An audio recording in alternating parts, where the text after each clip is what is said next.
Hey, how's everybody doing today? If you could do me a favor and in the chat box, let me know that you can hear me and where you're listening from, that would be great. Certainly appreciate it.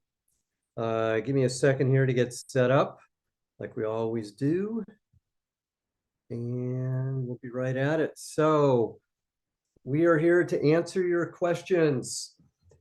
All your startup questions today, I will happily answer for you. So anyways, if you have questions for me, you can put them in the chat box on Zoom or YouTube. Does not matter which one that you want to use. But if you're on my Zoom audience, you can put them in the chat box. Don't put them in the question box, which of course, okay, great. I'm glad you can hear me loud and clear.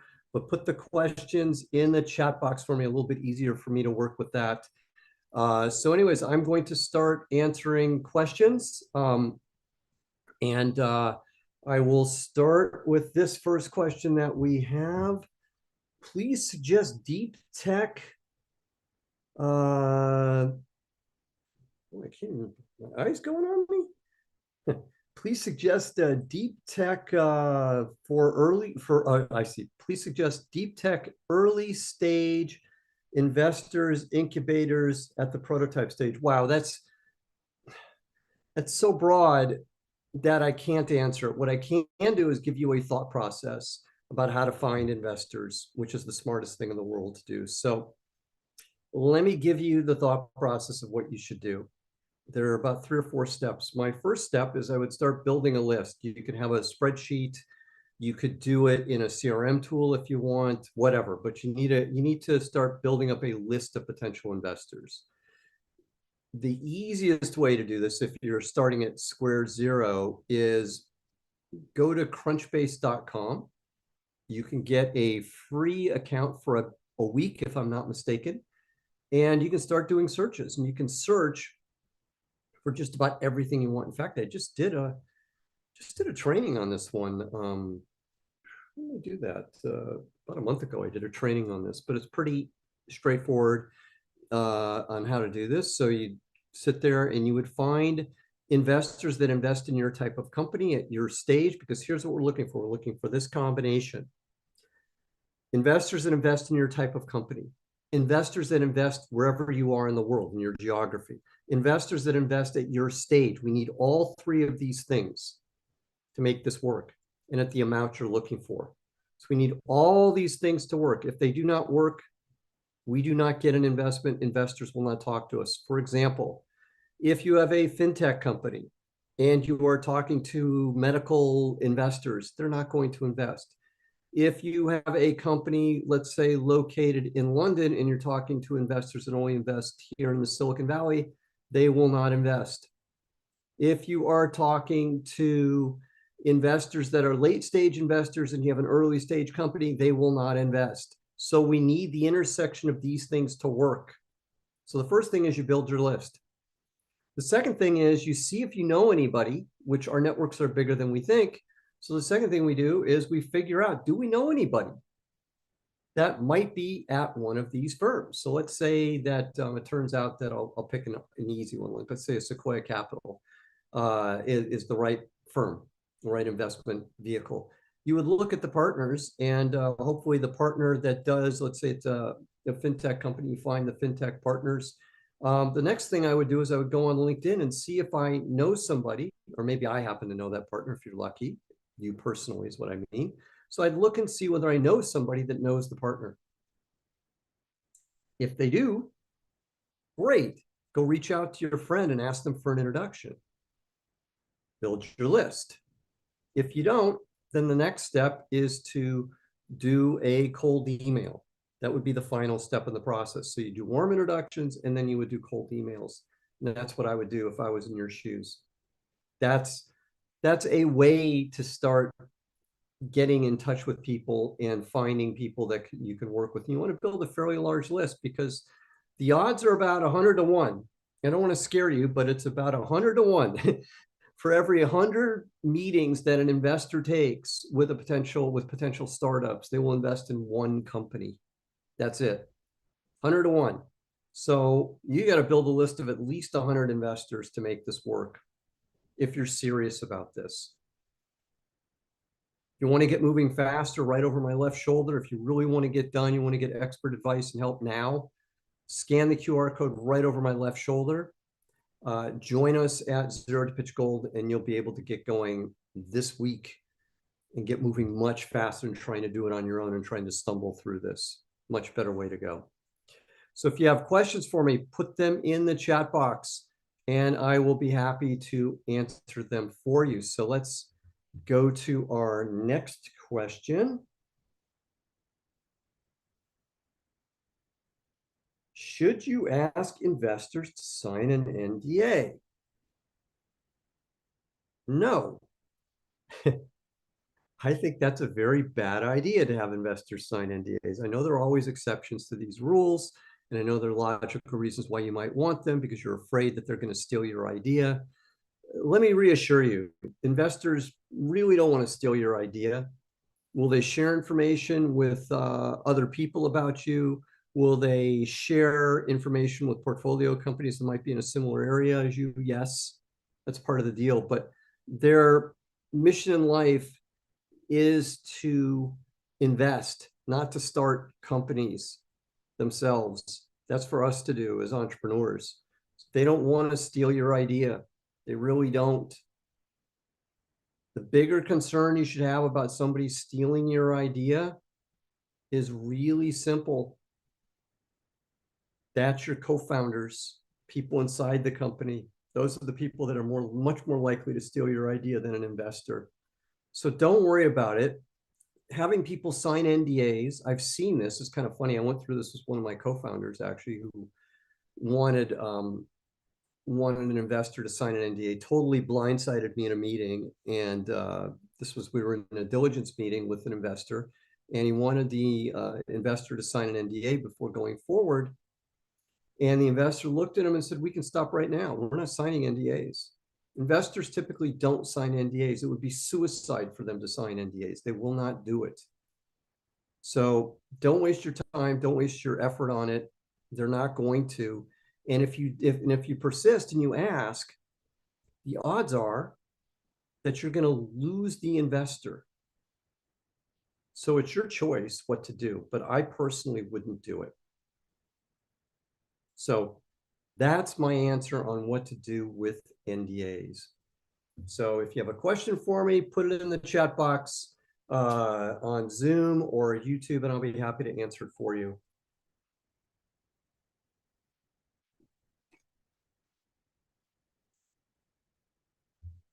Let's go to our next question.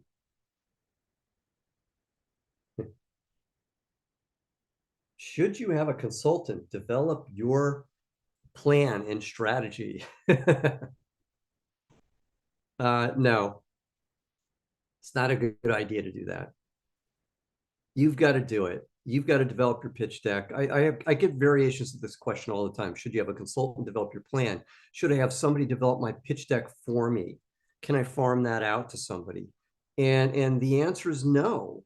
By the way, you can't have AI do it for you either. It will fail. You need to do it. You're the one who understands this better than anybody else. And if you can't articulate it properly, then the odds are you're not going to be able to raise money. Trying to farm it out to somebody else to do it because you're too lazy, you don't want to do it, you don't want to put in the energy and the effort, you will fail. If you think you have a great idea and you don't know what to do, come join us. Scan the QR code over my left shoulder. We can get working on this week. Okay, let's go to our next question. Does a great idea always get funded? If you are turned down by some initial ones, what is the next thing you should be looking into? Okay, do great ideas always get funded? No, they don't. I'm going to go back to the beginning piece of this. 100 to 1. What does 100 to 1 stand for if you weren't listening at the beginning? 100 meetings that and a VC, an angel investor, will take for every one company they invest in, 100 to 1. So you have to have everything going right to be able to raise money.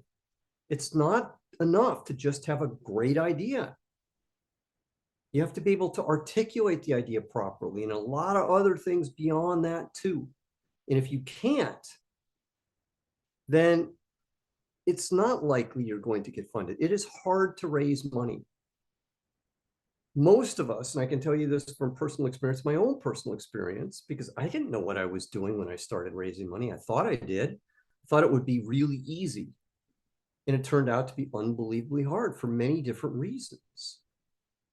And I got smarter and I got better and I worked hard at it and I made my pitch better. We had a really good idea, just like you do, but we had to be able to explain the idea to people properly. And it's hard to do this if you don't know what you're doing. You can flail away at this for a long time. It is hard. A lot of it is counterintuitive. So it's not because you don't know what you're doing, it's because nobody's taught you how to do it right. So if you want help, if you want to get done fast, because the thing that you're fighting here is time. The biggest enemy we have as startups is time. Time ticks away. And the more time ticks away, the harder it gets because we're running out of money. We have to feed our families. We have to feed ourselves. It gets harder.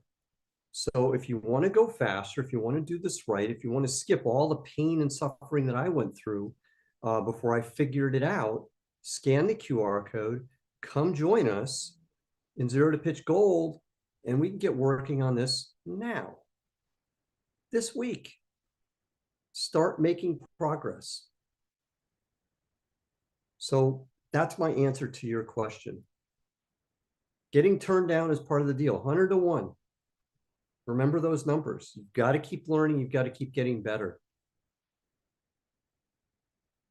But, to understand specifically in your specific case what's going on, have to look at it and understand what's going on.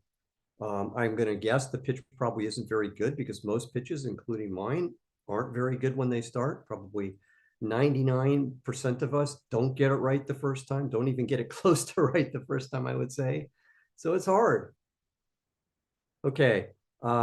Questions. If you have questions for me, put them in the chat box on Zoom or YouTube, and I'll be happy to answer them.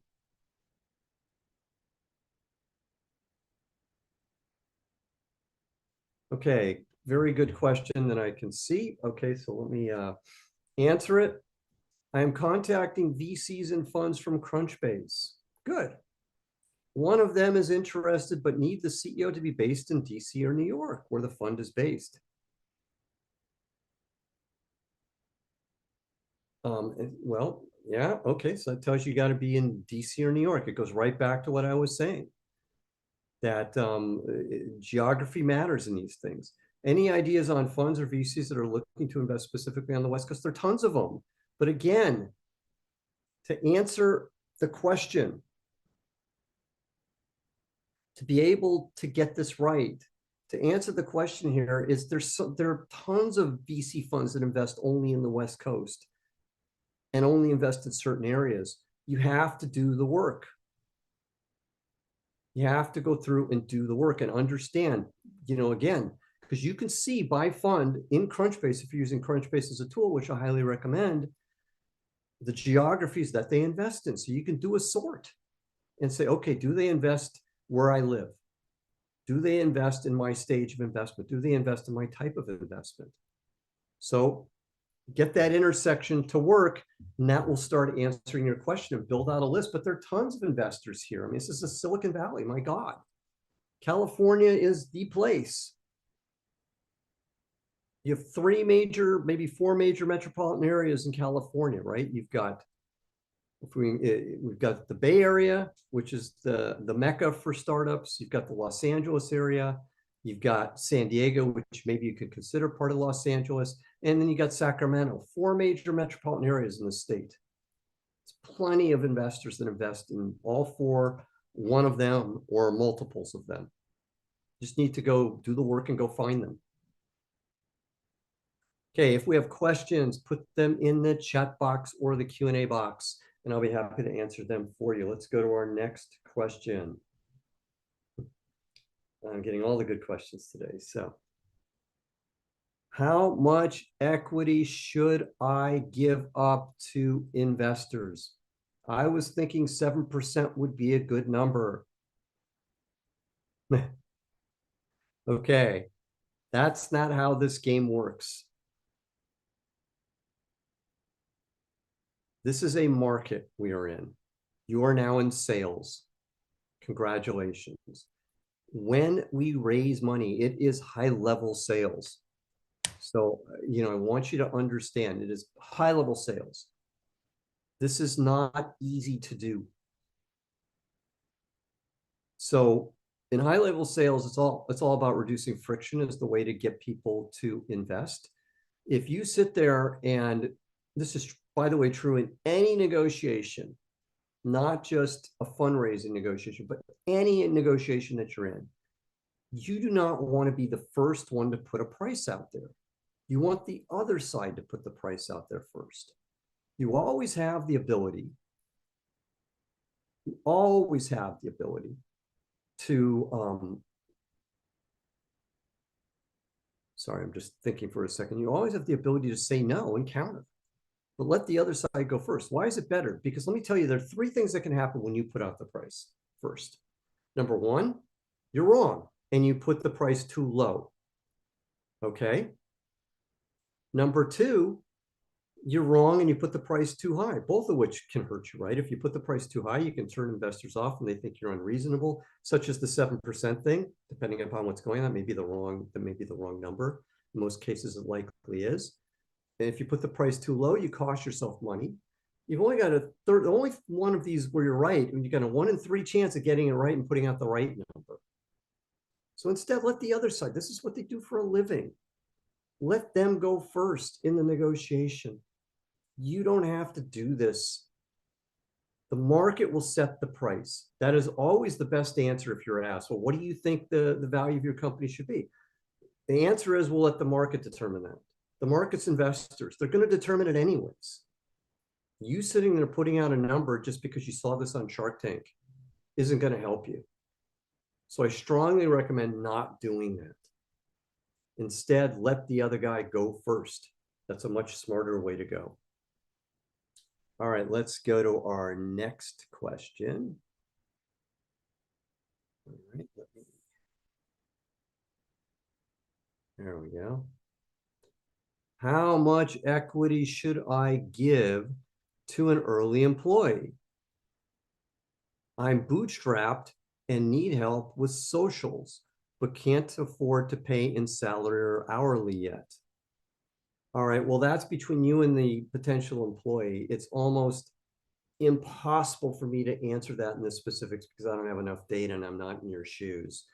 The typical range, if you're paying people in equity, by the way, you have to be careful about that, whether it's because of the stage that you're at. If you're going to give them equity as a consultant, you can do those deals, which is fine, and people will take them. The way that I would think is, if I'm doing a deal like that personally, I would only do it in restricted stock. I would not do it as a stock option. You can try and do it as a stock option and maybe people will accept it. It's better for you, kind of sort of, to do it as a stock option, but really at the end of the day, doesn't matter. But restricted stock is what I would do on the other side of that deal. Because restricted stock means I don't have to pay money to get the stock. I own the stock, which is essentially what you're doing. So I have no way of telling you what the answer is here, what the level is of what you're looking for, or anything else. So it's almost impossible to know. The keys to these things is you want to be disciplined in your approach, because you only have so much of a pie to give up. And if you start giving up too much of the pie, you start causing yourself problems. So you want to be careful and you want to be disciplined in what you give up to people and how much you give up to people. So I would be careful about it. But I can't tell you because I just don't have enough data here to know. Sorry about that. Next question. How many slides should be in my pitch deck? Well, again, I'll give you the general answer, somewhere probably around 12 or so. If I was faster on my feet and I could count quicker, I'd tell you how many slides I have in my pitch deck template, which I think is somewhere around 12. And I think that's about right. You don't want to have too many slides. At the same time, uh, my general rule is one thought per slide. So I would much rather have, for example, let me give you an extreme answer here. I would much rather have 30 slides with one thought per slide than 12 slides with a whole bunch of things packed into the 12 slides, because the 30 slides are going to be easier to read. There is a whole storytelling aspect to pitch decks and pitches, which I think most first time founders trying to raise money totally miss. They don't understand that you have to get the story right and the story has to flow. And what I usually see in first pitch decks from people is it's very disjointed. It's too wordy. We're trying to go too deep in the wrong ways, and the story doesn't flow. And because the story doesn't flow, you don't get your idea across, and you lose the potential with investors. And remember, 100 to 1. So we got to make each of these meetings count. So the thing again, time is ticking away here. Tick, tick, tick. Time ticks away. You lose time and you don't get time back. Of all the things, as you go on your journey building your companies, time is the thing you never get back. It's the most precious of all resources. And when raising money, it takes time to raise money. It's not an instantaneous thing, because if we think the odds are 100 to 1, we got to make each of these meetings count to give ourselves a fighting chance. So if you want a fighting chance, if you want to, don't lose time. If you don't want to lose time and you want to get going now, today, scan the QR code over my left shoulder, right there. Come join us. Join Zero to Pitch Gold and get to work now. Okay, if we have more questions, put them in the chat box for me on Zoom or on YouTube, and I'll be happy to answer them for you. Let's see our next question.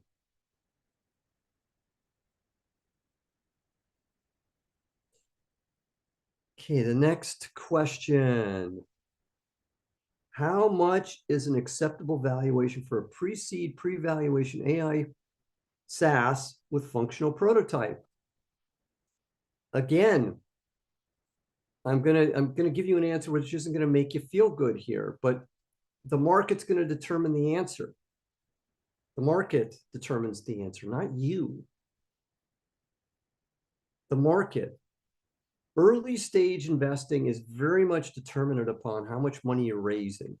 So let me give you an example. Let's say in your example of a pre-seed startup, you're raising $1 million.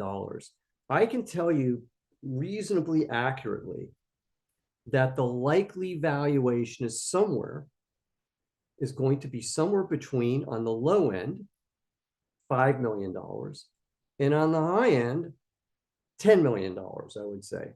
It's going to be somewhere between those two numbers. You go, wow, how do you know that? You see enough of these deals and you kind of know where the prices are, because the investors have to own a certain amount of the company. And usually for these early deals, it's going to be somewhere between 10 and 20%. That's how the valuation is determined. It's great to have a functional prototype, lovely. You have no customers. You've got no revenue, which means there are going to be many investors, because you've got no revenue and no customers, that aren't going to be interested. There may be some that are, but essentially, if you think about the continuum of risks, you're pushing yourself much more towards, okay, it's going to be friends, family, those groups, and maybe angel investors, those three groups, depending upon what you're doing. Maybe VCs, but not likely, depending upon how much money you're raising. So that's your answer. Might not be the answer you want, but that's the answer. Okay, let me just take another drink.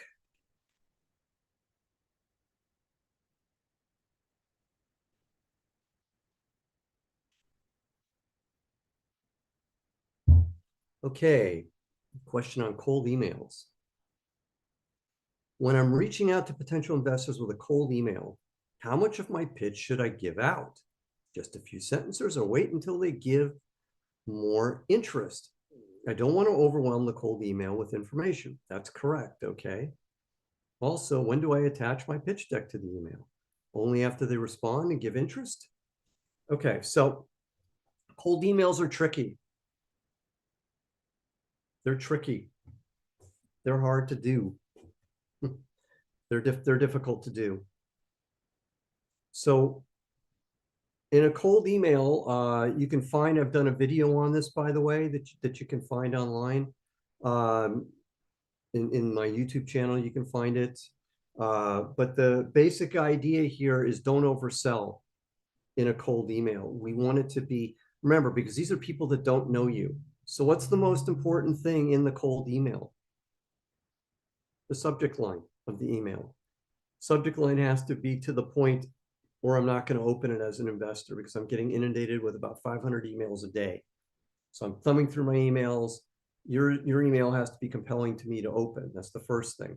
Then the body of the email has to be shortened to the point because I'm going to give it maybe 15 seconds of my time to look at. And if it doesn't hit me in those 15 seconds, I'm on to the next thing. So we can't overwhelm people in the email. There's a whole bunch of subtleties here to get this right. So we don't want to overwhelm. We want the email to be easy to read so I can understand what's going on with your business. And then the final point here is the ask. What should the ask be? I'll tell you what it shouldn't be, which is going to blow your minds. It shouldn't be asking for a meeting. Why? Why shouldn't it be asking for a meeting, you ask? Well, because they don't know you. You actually raise the bar by doing that. Imagine, I get these, by the way, too. I get these emails from people. All I need is 15 minutes of your time. Can we chat? And it's like the last thing in the world I want to do with somebody I don't know is talk to them for 15 minutes, which is going to turn into 30 minutes before I know it. And in a blink of an eye, there goes your day. Investors are worse than that. So by doing that, you actually make it harder to get what you want. So there are all sorts of subtleties here in terms of getting this right. Again, you want to get these things right. If you're serious about raising money and you're struggling and you're trying to figure out what to do and you want to get going and you want to get moving now today, scan the QR code over my left shoulder. Come join us and get moving right now because time's a wasting is what I would tell you. All right, let's go to our next question. How do investors look at startups where the best path is to be vertically integrated to get cost of goods sold down to be profitable? Food brand, niche tech, and existing co-menus, expensive even at high volume. Okay, this is going to surprise you, I think, based on your question. But what do investors care more about? Profitability or revenue? The answer is revenue. The profitability piece is not as big a concern. You can always find ways, to get the economies of scale down over time, to get the cost down over time. If you know that it's theoretically possible, I worked for this really brilliant guy years ago when I was just starting out in my career, and he used to say, hey, don't worry about the cost, create a problem for me. And what he meant was prove there's a market. Prove the market first, and then worry about the cost second. Because if we can prove there's a market and we can't get the cost down, fine, we'll go raise our prices and get out of the market. But if we can prove there's a market and then we can get our cost down, we're in. But if we price ourselves out of the market because our costs are too high at the beginning, that's the worst of all worlds, because then you've shot yourself in the foot and you've lost at the beginning. So create a problem. That's the way I would think about it. That's the way investors think about it, is prove the market. Don't worry about your costs yet. I'm not saying, have crazy costs. At the same time, don't worry about optimizing. Don't worry about being vertically integrated at the beginning. You can do that later. Look, I came from a very, very, very capital intensive world in semiconductors, right? Where you have fabs you're dealing with, you have manufacturing partners you're dealing with, you have test partners you're dealing with. And what happens is over time, it used to be, I mean, it's kind of funny, it's gone in cycles, but if you go into the way back machine, it started off where companies own their own fabrication facilities. Then, people started farming out fabrication facilities. Then they brought them back in, and now it's getting farmed out again because it's just more, it's economically easier to do it. So the point I'm raising here is do what's economically sensible in your particular case. Don't worry about the cost at the beginning because that's the least important thing in the equation. The most important thing in the equation is there a market? Prove that. And investors are much more forgiving, and it's going to be easier for you to go forward. All right, let's go to our next question.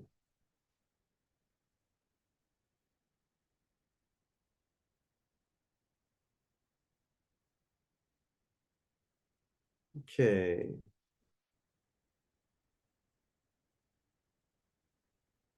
I'm not sure I'm sorry, I'm looking at the question. I'm not sure what it is. That's very helpful. I'm just concerned that if I show my seed raise, that I'd have to be vertically integrated 2 to 3 years to profitability. They look at that as a negative. No, they won't. Okay, let me give you a great example so you can kind of understand this even better. Think about Uber. Was Uber profitable when they IPO'd? No. I don't know what the revenue level was, but it was pretty high and they were not profitable. They were losing money. They lost money for several years as a public company. I'm not suggesting that's a great business model at all, by the way. I think it's a horrible business model. I am saying that profitability is the least important thing.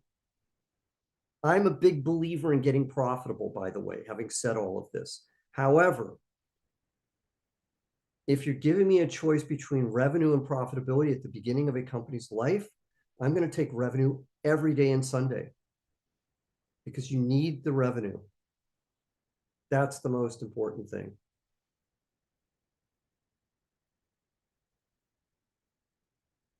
Okay, our next question. Why do VCs ask for the right to sell 100% of the company or go to an IPO, including the co-founders part, when they want to exit? Shouldn't it be fair ruling the part of the company that they own? No, they're the investors. They have the money. They get to decide. You can't sell part of a company. You have to sell the whole thing. You can't IPO part of the company. You have to IPO the whole thing. So, there's the old saying, right? He who has the money sets the rules. They have the money, they set the rules. It's as simple as that. So they get the right to say that, and they get the right, and usually there are clauses in your term sheets that say, I forget what it is, like within 10 years or something like that, that they get the ability to force a liquidity event if the no liquidity event has taken place. But ask yourself the question, why wouldn't you want to IPO, or why wouldn't you want a liquidity event for your business to sell it? If you want to own it just for yourself and it's only about you, then you're not dealing fairly with investors because investors deserve an outcome too. They're not, it's not a benevolent society, right? It's not altruism. They're there to make money. That's the compact. That's the contract you're taking with them. If you don't like that contract, don't work with investors.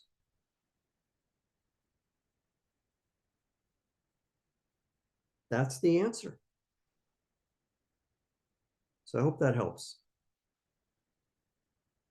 All right, let's go to our next question. I'm going to drink some more water.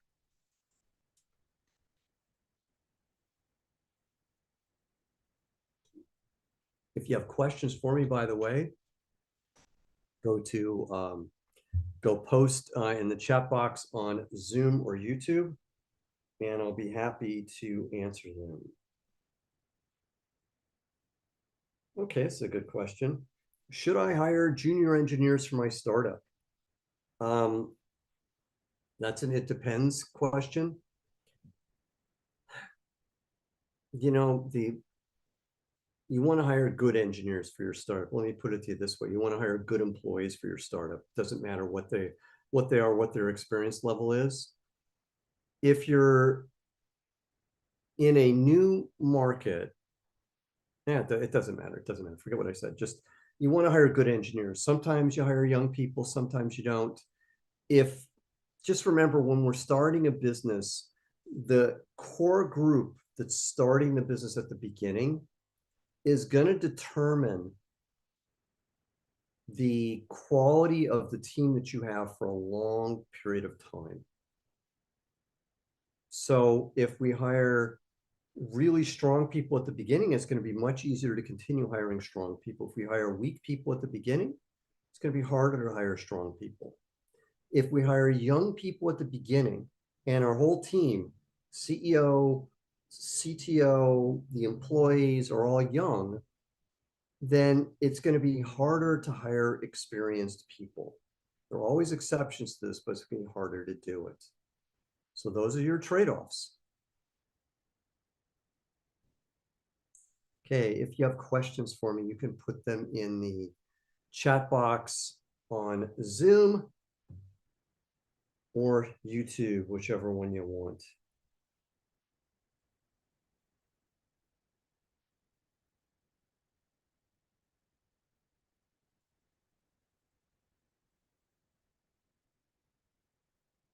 Okay.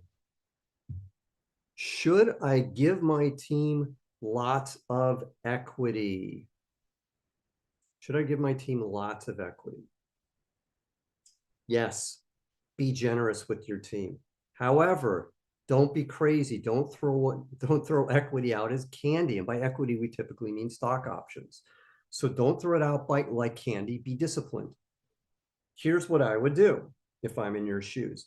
I would build a table, a very simple spreadsheet of employees, their roles, and if you don't know their names yet, you can say engineer one, engineer two, the level of people that you're going to have, and then I would fill in how much equity I'm going to give for this role.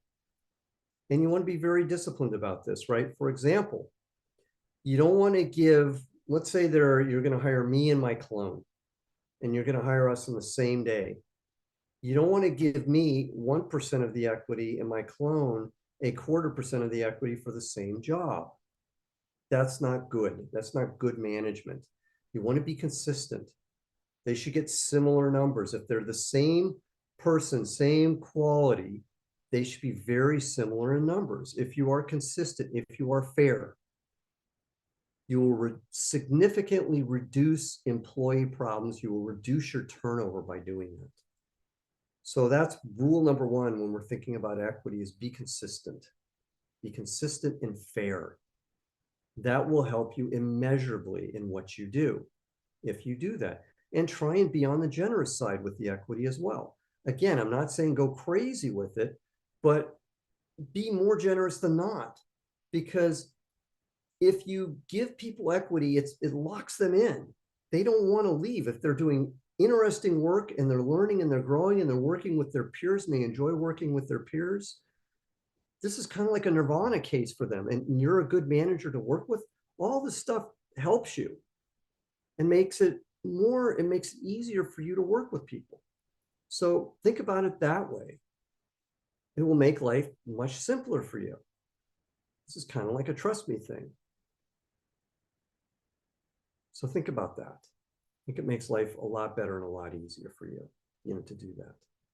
So that's the way that I would think about equity. Also, I would think about refreshing.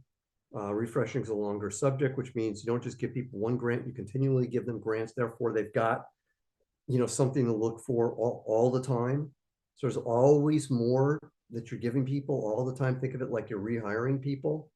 What would you give people today based on what the market is today? And you keep giving people equity, keep fighting. By the way, this is how you retain people.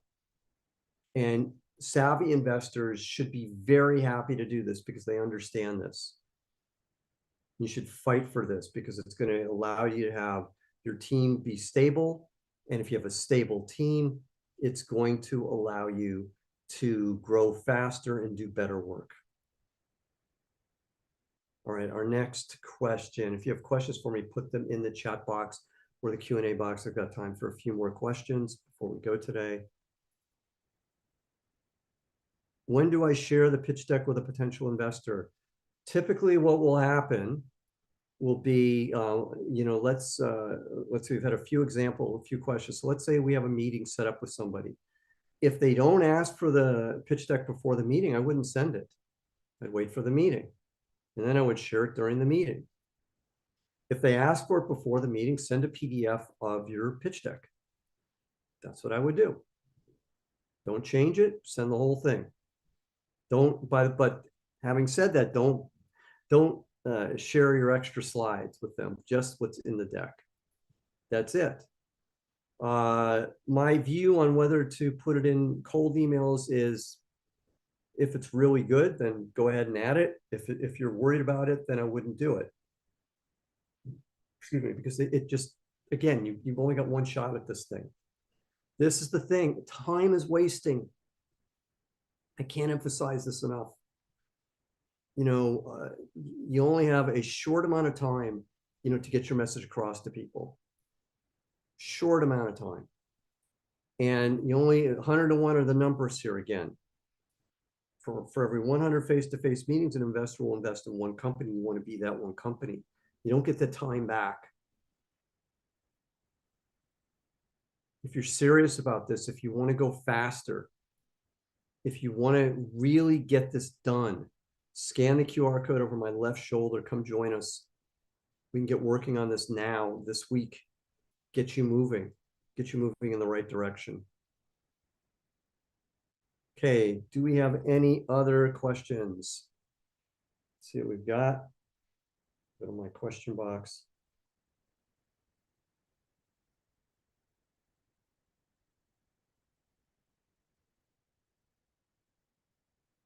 Okay, this is a really interesting question, which goes to the other question that was asked by somebody else earlier. When should I sell my company? So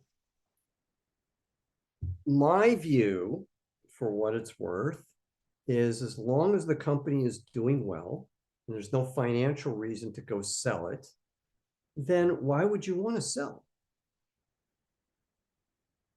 You've worked really hard to get the company to be successful, so why would you want to sell? If you're enjoying the work, company's doing well, don't sell it. If you feel like, time's a wasting, you're getting burned out, you don't want to do it anymore, and you've lost the drive and the energy, that's the time to go move on and do something else. That's my answer. All right, let's see if we've got any other questions.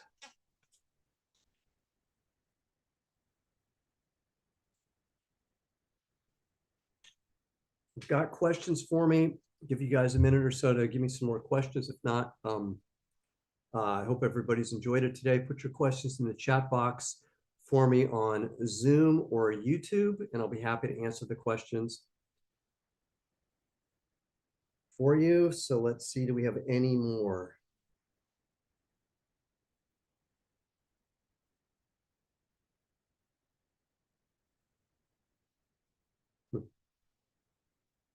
What's the ideal cap table that wouldn't show red flags to VCs? Well, I'll give you what's not the ideal cap table. How's that for an answer? Let's say that you had a co-founder, and the co-founder, for whatever reason, you didn't have a vesting schedule for the equity, and the co-founder you gave the co-founder, let's make it a really extreme answer here, has 30% equity in the company. And all that equity, because of the deal you struck with the co-founder, is already vested. They already own it. And the co-founder quits. And now you have 30% of what's called dead equity sitting there on your cap table. That's what you want to avoid. Less of that will help you. Look, if somebody owns 1% of the company and they leave, who cares? It's like a VC told me one day, he said, you want to give your dog 1% of the company, I could care less. But if you have stuff like that where there's ownership that isn't an investor, but is a founder or somebody like that that's quit and owns a significant portion of the company, and by significant, typically anything north of 1% starts to get concerning. The more that that number is, the bigger the issue. Now, having said that, there are ways to solve these problems. I'm not going to go into them. That's between you and your attorney. A good attorney will understand what to do. But that's the answer. So you want everything to be, hopefully the people on the cap table are just investors. It's nice and easy. Just investors in your team, and your team, everything is vesting, has reverse vesting if they're founders. So it's nice and easy and clean. That's what you're looking for. All right. Okay. Any more questions for me? Put them in the chat box on Zoom or YouTube, and I'll be happy to answer them for you. While I'm waiting, if you're serious about this, if you understand how hard this is and you want to get going and you want to move faster and you understand time is ticking away and you want to get expert help, come join me.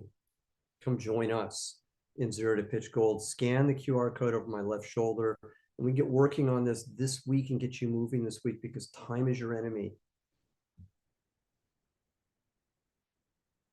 That's the thing that's going to get you going faster. All right, doesn't look like we have any other questions. So I want to thank everybody.